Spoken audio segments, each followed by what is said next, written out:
33번째 시간입니다. 아합 통치의 신학적인 평가라는 제목으로 본문을 좀 살피겠습니다.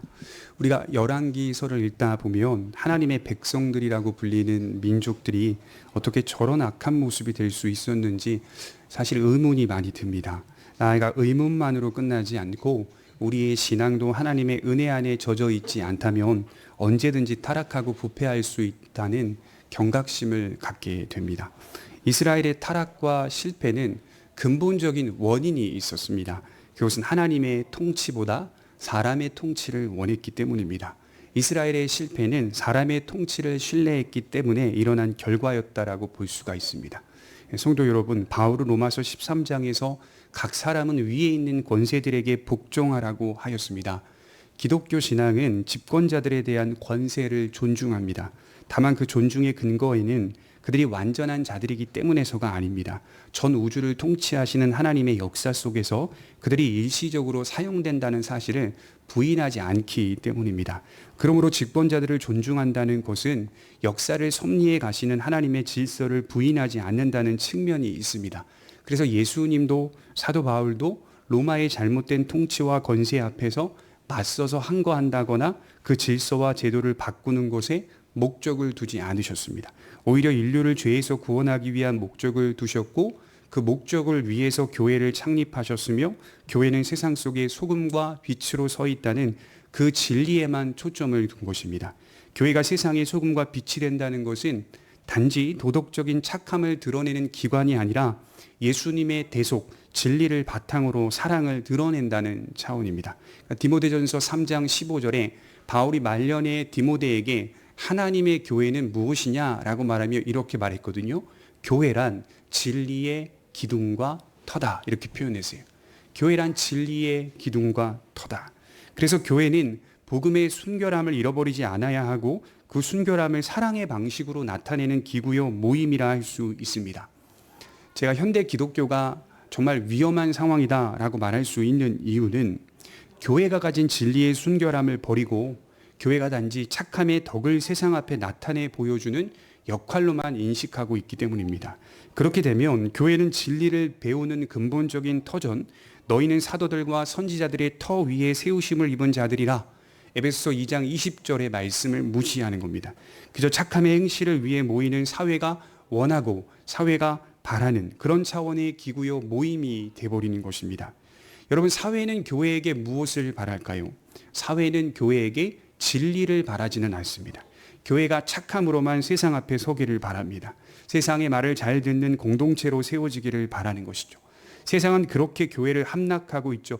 블록이 하나하나 맞추어져서 완성된 모양이 되듯이 세상이 제공하는 설명서 속에 교회가 맞추어져 가고 있다는 느낌을 지울 수가 없어요. 그래서 우리는 저항을 해야 합니다. 그런데 이 저항은 복음을 배움으로 하는 것이지 물리적인 저항을 하는 건 아닙니다. 하나님의 전신갑주를 입음으로 저항하는 겁니다. 영적인 저항으로 저와 여러분들의 믿음을 지켜가는 겁니다. 세상 통치자의 권세에 복종한다는 것은 그들이 다스리는 통치 방식이 완전하기 때문이 아니라 최소한의 질서와 제도가 이 불완전한 세상에 있어야 한다는 것을 존중한다는 차원입니다. 그런 일반적인 차원에서 복종을 의미한다는 것이겠죠. 때때로 하나님의 법과 세상 권세자들의 법이 충돌할 때가 있겠죠. 그래서 장로교 헌법 제1조에 보면 신자의 양심이라는 문구가 나옵니다. 성도에게는 양심이 있다라고 말하고 있죠.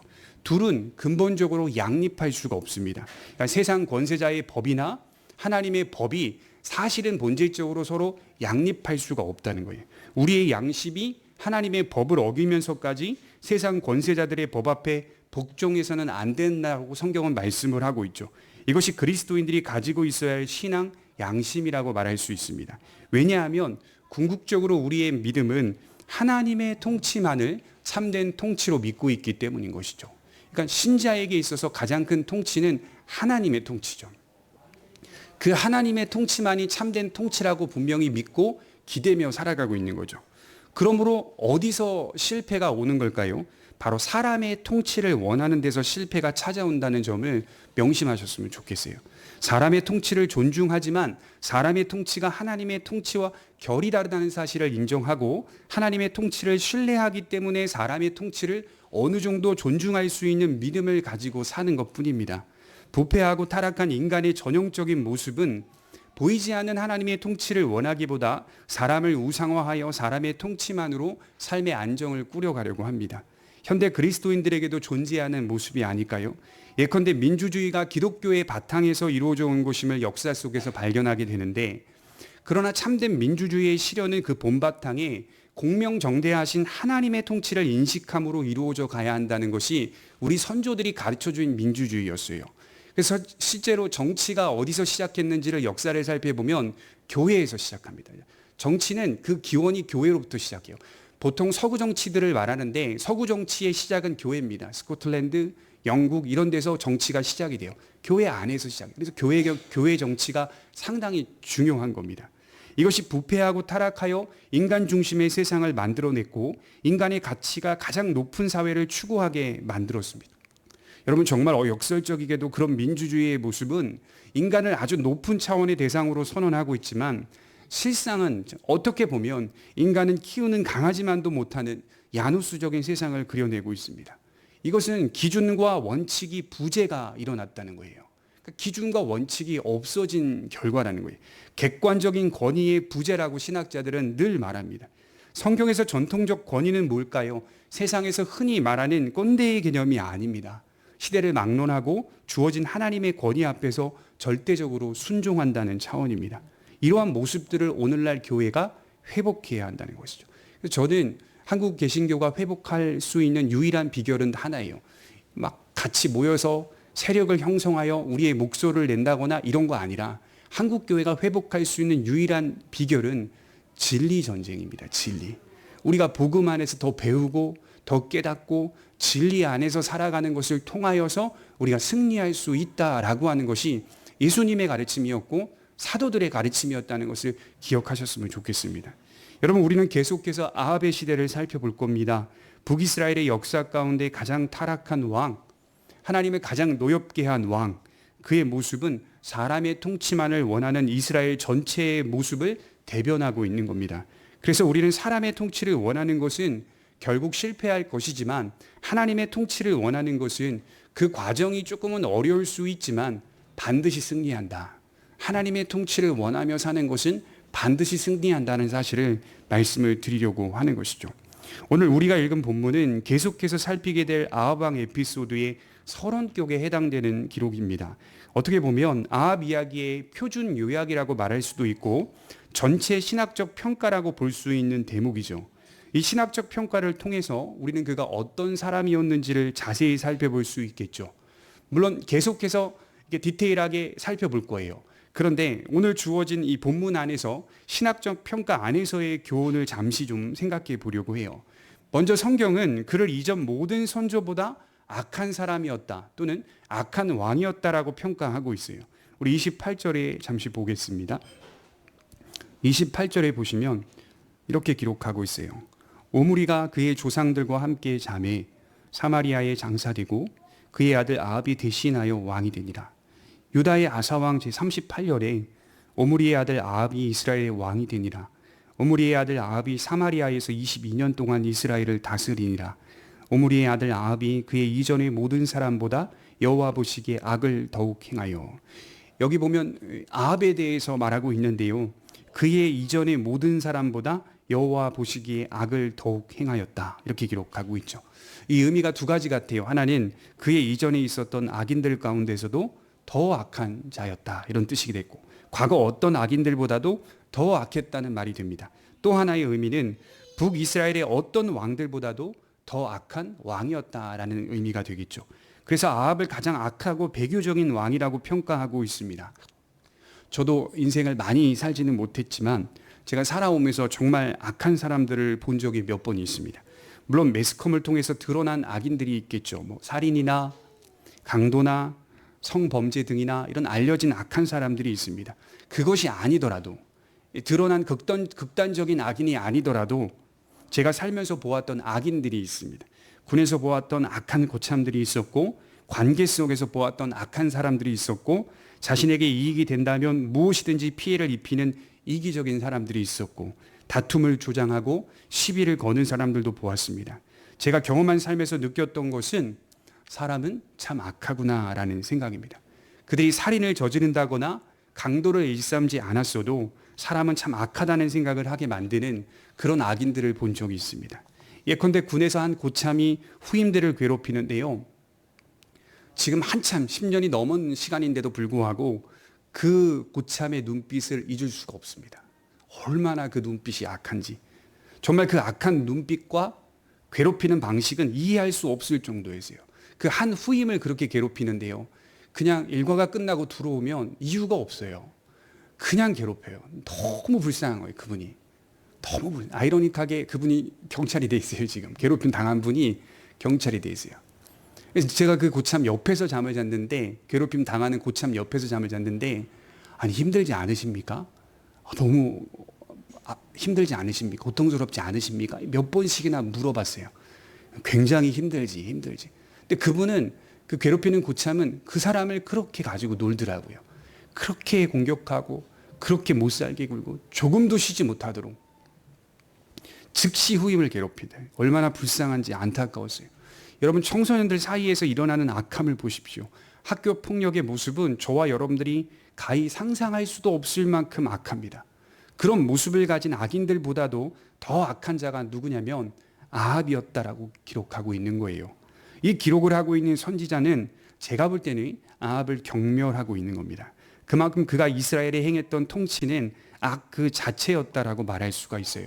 심지어 악의 표준이 여로보암이었는데 여로보암의 죄를 가볍게 여길 정도가 아합이었다 이렇게 표현하고 있죠. 31절에 보면 느밧의 아들 여로보암의 죄를 따라 행하는 것을 오히려 가볍게 여기며 시돈 사람의 왕 엣바알의 딸 이세벨을 아내로 삼고 가서 바알을 섬겨 예배하고.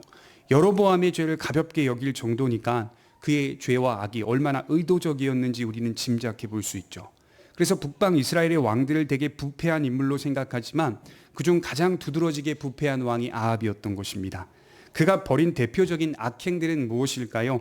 대표적으로 몇 가지를 나열해 봤어요.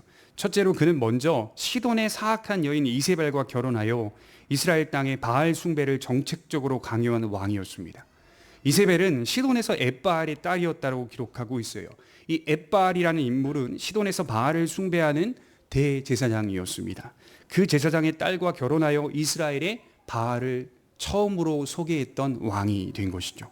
단지 우상숭배라고 정의할 수 없는 건 그가 32절에 신전을 건축하였고 제단을 세웠으며 바알에 대한 대중 예배를 국가 차원에서 시행했기 때문입니다. 그래서 여러분 사마리아라고 하는 지역이 아합 당시의 수도였거든요. 북이스라엘의 수도. 사마리아의 바알의 제단과 바알의 신전을 건축했다는 것은 바알을 국가 종교로 이렇게 채택을 했다는 의미인 것이죠.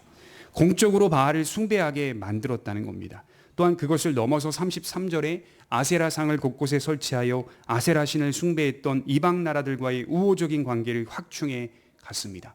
이것이 여호와를 노하시게 하였다. 33절에 그렇게 말하죠. 둘째로 그는 아내 이세벨과 함께 하나님의 선지자들을 핍박하였습니다. 오바다가 숨긴 100명의 선지자를 제외한 여호와의 선지자들을 모조리 다 살해해 버렸어요. 열왕기상 18장 4절에 기록되어 있죠. 셋째로 그는 탐욕의 노예였습니다. 아합은 사유재산을 인정하지 않았고 이세벨의 계략에 따라 궁전 근처에 있던 나봇의 포도원을 빼앗았고 나봇을 살해합니다. 이것이 그를 대표하는 사건이라고 볼 수가 있어요. 이 밖에도 얼마나 많은 악을 저질렀는지 모릅니다. 그는 폭군이었어요. 한마디로 폭군. 하나님의 나라를 보여주어야 할 이스라엘 왕이 폭군이 된다는 것은 사실은 있을 수가 없는 일입니다. 그래서 우리는 생각해 봐야 돼요. 하나님의 백성이라고 하면서 하나님을 강력하게 대적하는 자들이 있다는 겁니다. 악인을 단지 세상에서 존재하는 자들이라고 말할 수는 없어요. 악인은 어디서 볼 수 있을까요? 교회 밖에서 볼 수 있는 겁니까? 그런 거죠? 그렇지 않습니다. 악인은 그저 세상에서만 볼 수 있는 존재들이 아니에요. 누구보다도 악한 그리스도인들을 경험할 수 있다는 겁니다. 물론 본질적으로는 그가 그리스도인이라고 말할 수는 없으나 교회 안에서도 얼마든지 악인들을 경험할 수 있다는 사실을 기억하셔야 돼요. 그러한 경험들 앞에 우리 신자들은 놀라지 말아야 합니다. 그의 역할은 온전히 하나님을 대적하는 역사를 살아냅니다. 교묘하게도 공동체 안에서 이러한 역할을 한다는 겁니다. 대표적으로 누구일까요? 사울 왕이 그랬습니다. 하나님을 믿는 것처럼 보였어요. 그러나 악신이시였다 그러잖아요. 악령이시입니다. 그러나 교묘하게 하나님을 대적하고 후에는 온전히 하나님을 돌아섭니다. 정말 감사하게도 우리는 이러한 자들의 역할을 통해서 역설적이게 더 신실해져 갑니다. 30절에 이렇게 하반절에 말하고 있죠. 악을 더욱 행하여 라는 말씀처럼 참된 그리스도인들은 이러한 자들의 역할을 통해서 믿음에 더욱 행하여 라는 인생길을 살아갑니다. 약하고 미련한 양들은 염소로 하여금 강해진다고 해요. 목자는 일부러 염소나 사냥개를 물어서 양들을 훈련시킵니다. 그럼에도 양들은 빠른 시간 안에 강해지지 못해요. 목자는 계속해서 염소나 사냥개를 풀어 많이 다치지 않는 범위 내에서 양들을 안전하게 보호합니다. 이것이 역사 속에 드러난 하나님의 방식이라는 거예요. 이제 아합의 죄악을 보면서 저는 죄와 악에 대해서 좀 설명을 드리려고 해요. 30절에 보시면 악을 더욱 행하여 라는 악이라는 단어와 31절에 보면 여로보암의 죄를 따라 라고 기록된 죄라는 단어의 의미를 좀 생각해 보려고 합니다. 죄와 악의 밀접한 관계에 대해서 말씀드립니다. 사실 성경은 죄와 악이라는 단어를 구분하지 않고 동의적인 의미로 사용하기는 합니다. 구분하기보다 본질적인 측면에서 동일한 의미라고 말합니다. 그래서 구분하기가 사실은 쉽지가 않아요. 하지만 그럼에도 불구하고 구분할 필요가 있기 때문에 역사 속의 이 신학자들은 이것을 구분해 왔어요. 먼저 죄와 악, 이 둘은 구분할 수는 있으나 분리할 수는 없다는 것을 기억하셔야 돼요. 죄는 모든 악의 밑바닥이요 뿌리입니다. 여기서 시작하여 악이 열매를 맺습니다. 죄는 악을 지향하고 악은 죄를 강화합니다. 악을 저지르면 그것으로 끝나지 않아요. 인간의 내면을 더욱 강팍하게 만들어 죄를 더욱 강화합니다. 상도성이라고 하는데요. 사람들이 죄는 악의 열매를 맺는 것으로만 이해하는데 악은 죄를 강화하는 역할을 하여 더 강팍하게 만들어요. 서로 보충하는 관계로 발전해 갑니다. 이러한 성질이 우리 삶의 다양한 사건과 모습으로 풍성하게 나타난다는 것을 볼 수가 있죠. 드러나는 살해나 드러나는 거짓말, 강도 등 반대로 드러나지 않는 교만이나 미움이나 시기나 질투 등 너무 다양하고 풍성하게 나타납니다. 그래서 악은 더욱 큰 악으로 쉽게 진보합니다. 누가 가르쳐 주지 않아도 진보하게 돼요. 여러분 아이들 크는 거 보세요.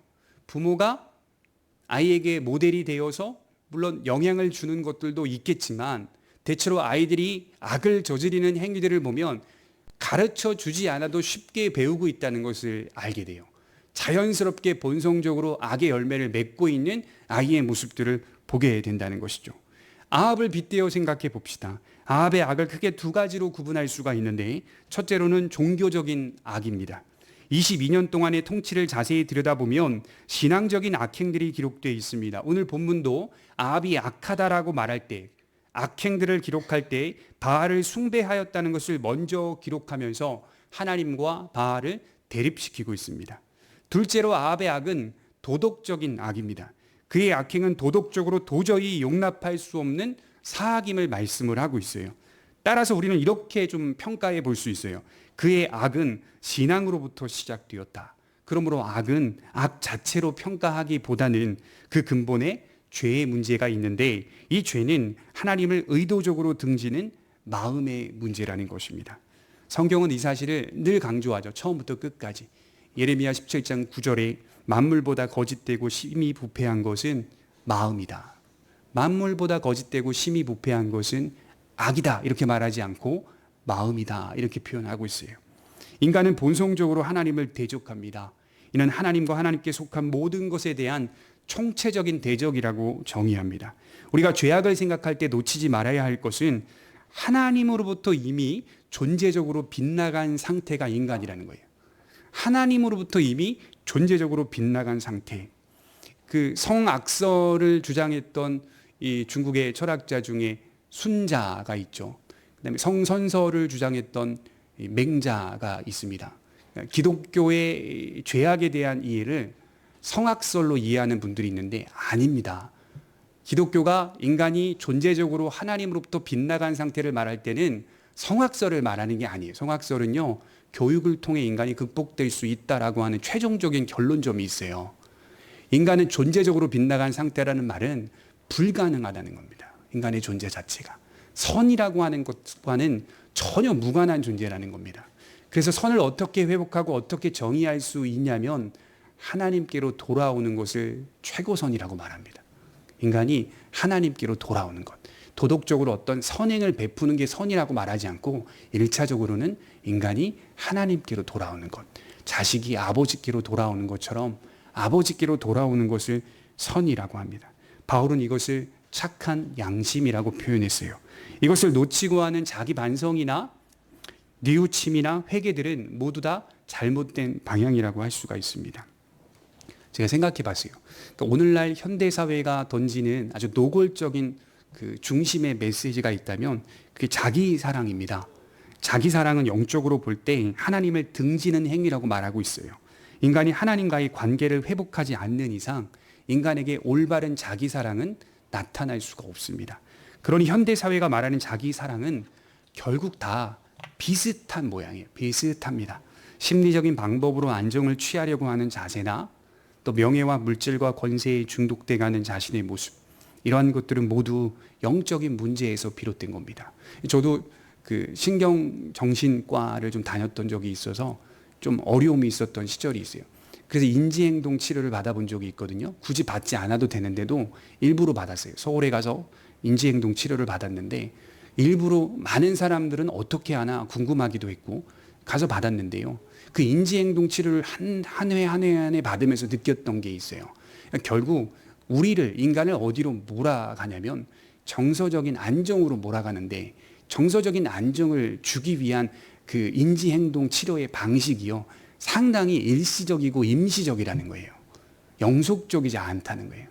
인간이 음악을 듣는다거나 어떤 안정적인 안정적인 신경들을 갖기 위해 여러 가지 인위적인 방법들을 찾는다거나, 근데 그곳에서 교육을 받는 많은 환우들이 다 뭐라고 말하냐면요, 인지행동 치료에서 말하는 대안들을 다 해봤다는 거. 다 안 해본 사람이 없대요. 다 해봤대요. 다 똑같이 다 해봤대요. 그럼에도 불구하고 고쳐지지 않더라. 제가 느낀 게 있어요. 우리 교우들 중에서도 정신적인 어려움들이 있는 사람들이 분명히 있을 겁니다. 그러면 복음적인 측면에서는 어떻게 이분들을 치료해야 되나 가만히 생각해 보니 두 가지의 방식입니다. 하나는 하나님 안에서 회복되는 방식, 또 하나는 의학적인 방법을 통하여서 회복되는 방식. 이 두 가지가 같이 가는 거예요. 같이 가는 거예요. 그러니까 근본적인 치료는 하나님의 은혜 안에서 치료가 회복되면서 하나님이 허락하신 의학의 방식을 통하여서 조금씩 도움을 받으면서 완화돼 가는 것. 이것이 인간에게는 근본적인 치료의 방식이 되겠구나. 그런 생각을 해보게 됩니다. 왜 그렇죠? 인간이 영적인 존재이기 때문입니다. 오늘 말씀처럼 아합의 길로 가는 지름길이라고 할 수 있겠어요. 그냥 그런 거 없이 자기 사랑만 그냥 원하고 추구하고 붙잡는 사람들은 결국 아합의 길로 가는 거예요. 자기를 사랑할수록 아합처럼 되는 겁니다. 성경은 말하죠. 자기를 부인하고 자기 십자가를 지라. 인생 자체는 고통이라는 겁니다. 고난이라는 거예요. 죄에서 태어나는 우리의 삶은 기쁨보다 사실은 수고가 많고 고난이 많고 고통이 많다는 것을 우리가 너무 그런 찬송이 있잖아요. 이 세상에 근심된 일이 많다. 근심스러운 일들이 너무 많은 거예요. 너무 많은 거예요. 뭐 하나 해결되면 다른 것으로 또다시 기쁨이 올 것 같지만 다른 것으로 또 근심이 오는 게 우리의 삶이라는 것이 지속적으로 성경이 가르치는 방향입니다. 그러니 이 고난을 회피하려고 하지 말고요. 연예인 중에 유재석 씨가 말하잖아요. 가끔 그렇게 잘 나가다가도 죽음을 떠올려 본다는 거예요. 죽음이라고 하는 이 두 글자를 떠올려 봤는데 이렇게 깝깝해진다는 거예요. 답답해진다는 거예요. 본인이 답답함이 밀려오고 숨이 잘 안 쉬어진다는 식으로 말씀을 하시더라고요. 그때 자기가 해결하는 방법이 뭐라는지 아십니까? 그 주제를 생각하지 않는 거랍니다. 빨리 그 죽음이라는 주제에서 벗어나는 거라고 해요. 기독교는 그렇게 말하지 않아요. 맞서라, 대면하라 라고 말해요. 인간의 실상이 죽음 앞에 놓여 있다는 것을 대면하라, 이렇게 표현합니다. 그 죽음 앞에서 부활을 묵상하라고 바울이 말하죠. 사망아, 너희 쏘는 것이 어디 있느냐.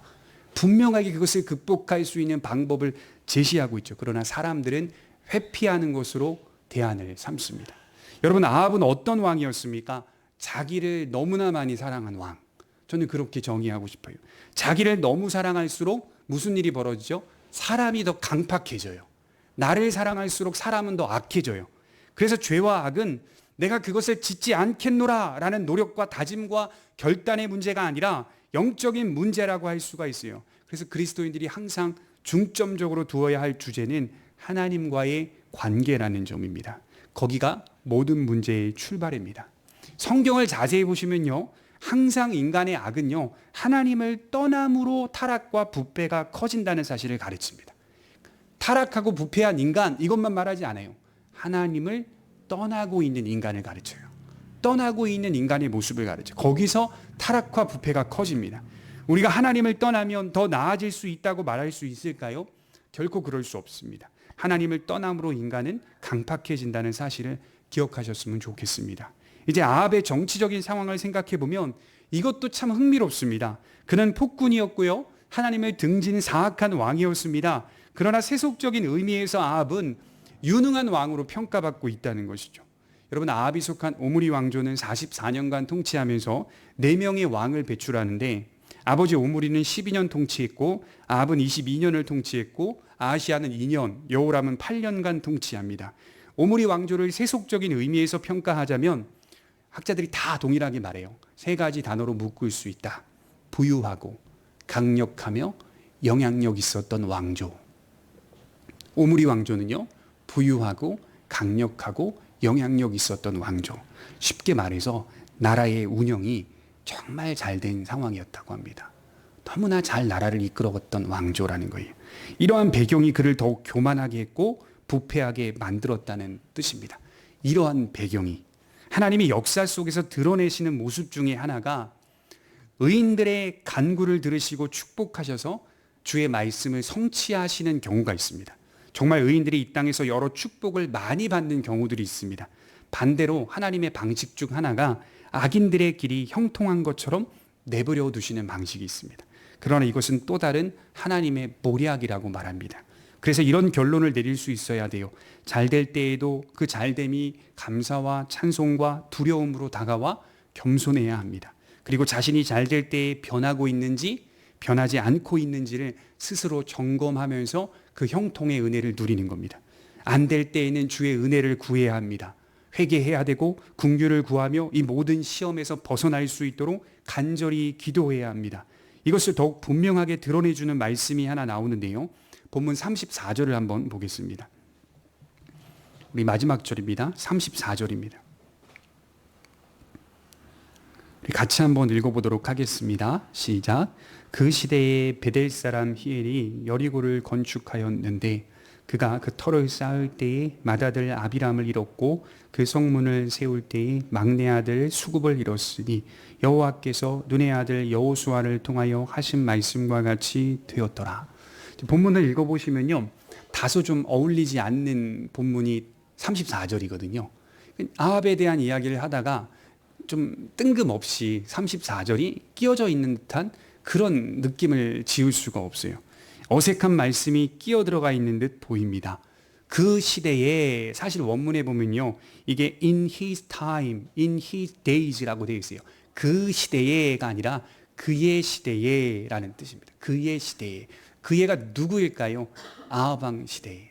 악한 아합왕이 통치하고 있는 시대에 악한 백성도 있었다, 이렇게 말씀을 하고 있는 거예요. 아합이 악하니 백성도 악하다는 것을 대표적으로 드러내주고 있는 한 사건을 집어넣은 거죠. 여호수아 6장 26절을 한번 볼까요? 여호수아서 6장 26절입니다. 여호수아서 6장 26절입니다.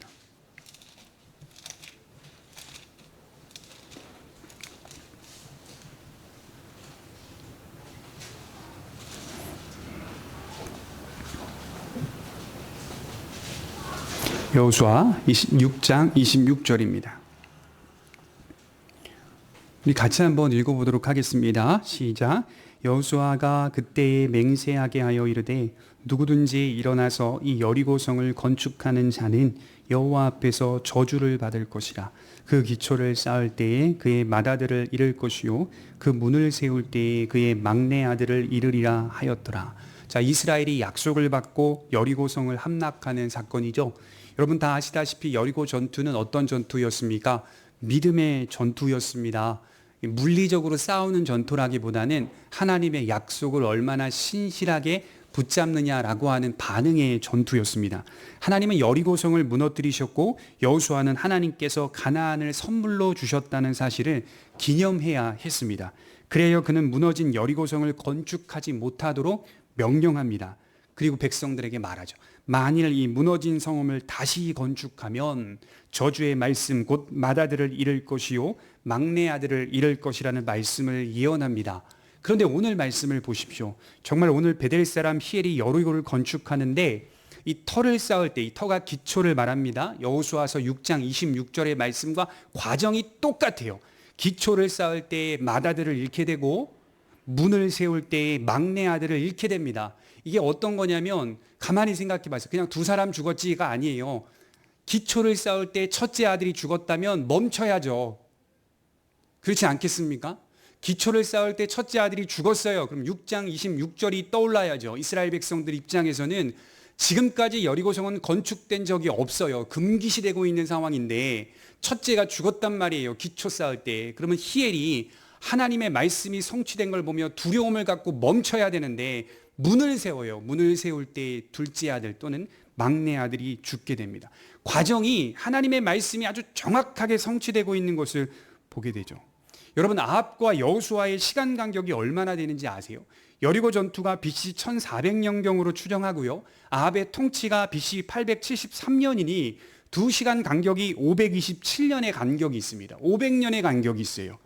500년이 넘는 시간 동안 여리고성은 무너져 있었다는 거예요. 터가 무너져 있었다는 거예요. 금기시되고 있었어요. 그런데 이 성을 아합의 시대에 다시 쌓고 있더라는 겁니다. 그래도 사람들은 금기시했던 것인데 말씀을 무시하고 다시 쌓습니다. 아합 시대에 하나님의 말씀의 권위가 어땠다는 말이에요? 땅에 떨어져 있었다는. 그가 하신 말씀이 뭐가 그렇게 중요한데, 성경이 뭐가 그렇게 중요한데 땅에 떨어져 있었다는 거예요. 그러나 34절에 보면 감동이 되죠. 말씀과 같이 되었더라. 마치 하나님이 창세기 1장이 천지를 창조하실 때 빛이 있으라, 궁창이 있으라, 그대로 되니라 라는 말씀이 계속 반복해서 나오죠. 그대로 되니라. 똑같습니다. 하나님의 창조의 원리가 그대로 반영되고 있어요. 말씀하신 것이 그대로 되었더라.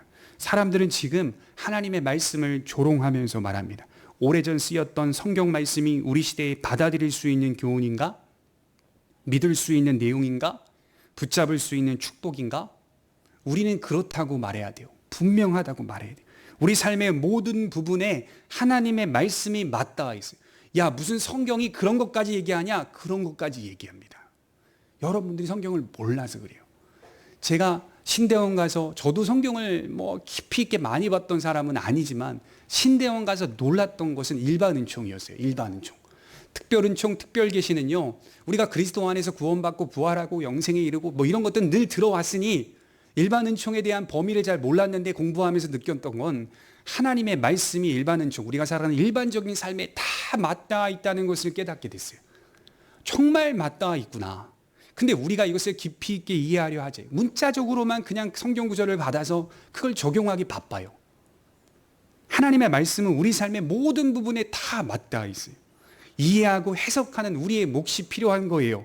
다만 우리가 관심이 없을 뿐입니다. 여러분 아합의 시대는 악했지만 또 그의 백성들도 악했지만 하나님의 말씀은 거침없이 성취되었습니다. 여러분 그의 말씀은 거침없이 성취됐어요. 사도들이 말했죠. 푸른 마르고 시드나 주의 말씀은 영원함이라. 구약시대의 똑같은 내용을 그대로 전파하고 있는 거예요. 푸른 마르고 시드나 주의 말씀은 영원하다. 하나님의 말씀이 거침없이 성취되고 있는 것을 보셔야 돼요.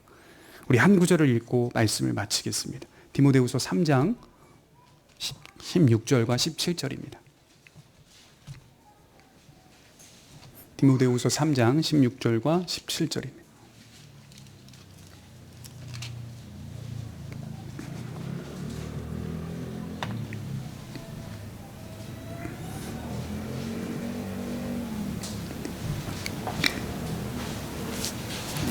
신약성경 345페이지.